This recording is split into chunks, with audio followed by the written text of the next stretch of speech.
അപ്പോൾ കൂട്ടുകാരെ, നമ്മൾ നോക്കാൻ പോകുന്നത് ബിഗ് ബോസ് സീസൺ 6 രണ്ടാമത്തെ വീക്കിലെ വോട്ടിംഗ് ആണ് നോക്കാൻ പോകുന്നത്. അപ്പം വോട്ടിങ്ങിൽ ഇപ്പോഴത്തെ സിറ്റുവേഷനിൽ ഏറ്റവും പുറകിൽ നിൽക്കുന്നത് സുരേഷാണ്. വോട്ടിംഗ് ഏകദേശം അവസാനിച്ചു, എന്നിട്ടും സുരേഷാണ് പുറകിൽ നിൽക്കുന്നത്.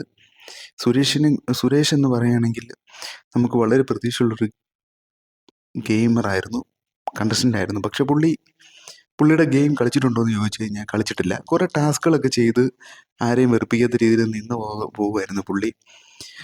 കഴിഞ്ഞ വീക്ക് തന്നെ പുള്ളി ഔട്ടാകാനുള്ളൊരു സാധ്യത ഉണ്ടായിരുന്നു. പക്ഷെ എന്തുകൊണ്ടോ ഔട്ടായത് രതീഷാണ്. അപ്പം അതുകൊണ്ട് ഈ വീക്ക് ഏറ്റവും വോട്ട് കുറവ് പുള്ളിക്ക് തന്നെയാണ്.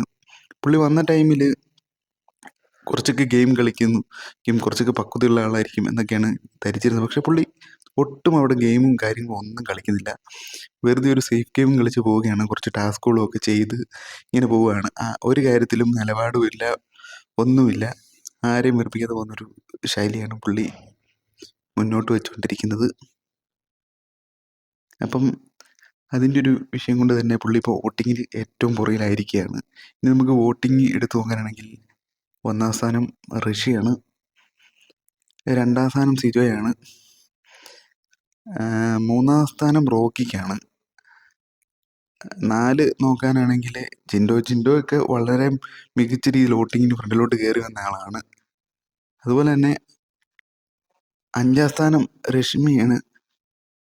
രശ്മീനെയാണ്. അപ്പോൾ രശ്മീനെയൊക്കെ പെട്ടെന്ന് ഇങ്ങനെ കയറി വന്നതാണ്, ആ പവർ ടാസ്കിലൂടെ നോക്കാനാണെങ്കിൽ കയറി വന്നതാണ്. പിന്നെ നോക്കാനാണെങ്കിൽ 6-ാം സ്ഥാനം നോറയാണ്, 7-ാം സ്ഥാനം നിഷാന, 8 സുരേഷ്. അപ്പം ഇപ്പം ഡേഞ്ചർ സോണിൽ നിൽക്കുന്നത് നിഷാനയും സുരേഷും നോറയുമാണ്. ഇവർ 3 പേരിലും ആരുള്ള ഔട്ടാകും. പക്ഷേ എനിക്ക് തോന്നുന്നത് ഔട്ടാകാനുള്ള ഏറ്റവും കൂടുതൽ സാധ്യത സുരേഷിന് തന്നെയാണ്. കാരണം സുരേഷ് ഔട്ടായാലും അതൊരു ഫെയർ ഗെയിമായിട്ട് തന്നെ പറയാൻ പറ്റും.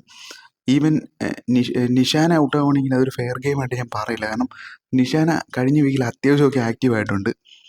നോറയും സുരേഷും രണ്ടുപേരിൽ ഒരാൾ ഔട്ടായാൽ അതൊരു ഫെയർ ഗെയിമായിട്ട് തന്നെ കാണാൻ പറ്റും.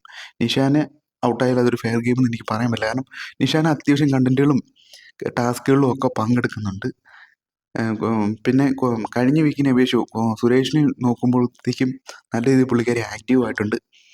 അതുകൊണ്ട് എൻ്റെ ഒരു പ്രഡിക്ഷൻ സുരേഷ് ഔട്ടാവുന്നത് തന്നെയാണ്, ഇല്ലെങ്കിൽ നോറ. ഇവർ രണ്ടുപേരും ഒരാൾ ഔട്ടാകാനാണ് ഞാൻ സാധ്യത കാണുന്നത്. എന്തായാലും നമുക്ക് കാണാം. ഇപ്പോഴത്തെ ഈ ഒരു സീസൺ ബിഗ് ബോസ് അൺപ്രഡിക്റ്റബിൾ ആണ്, എന്ത് സംഭവിക്കാം. ചിലപ്പോൾ ഏറ്റവും കൂടുതൽ വോട്ടുള്ള ആളെ തന്നെ ഔട്ടാക്കുകയും ചെയ്യാം. അതുകൊണ്ടൊന്നും പറയാൻ പറ്റില്ല. എന്നിരുന്നാലും സുരേഷ് ഔട്ടാകാനുള്ള സാധ്യത ഇപ്പം കാണുന്ന നിലവിൽ. എന്നാലും നമുക്ക് ബിഗ് ബോസിൻ്റെ ഇതറിയണമെങ്കിൽ ഇന്ന് വൈകുന്നേരത്തേക്ക് ഇന്നൊരു വൈകുന്നേരത്തിനകം നമുക്ക് അപ്ഡേറ്റ്സ് എന്താണെങ്കിലും കിട്ടും. ആരാണ് ഔട്ടായെന്ന കാര്യങ്ങളൊക്കെ ഏകദേശം ക്ലൂവും കാര്യങ്ങളൊക്കെ കിട്ടും. അപ്പോൾ നമ്മൾ ഈ ചാനലിൽ അപ്ഡേറ്റ് ചെയ്യുന്നതായിരിക്കും. എന്നിരുന്നാലും ഇങ്ങനെ ഒരു ഗെയിം കളിച്ച് പോകുന്നൊരു വ്യക്തി നമ്മുടെ ബിഗ് ബോസിൽ നിന്നിട്ട് വലിയ കാര്യമില്ല. അപ്പോൾ ശരി, ഇനി കൂടുതൽ അപ്ഡേറ്റ് ഞാൻ വരാം.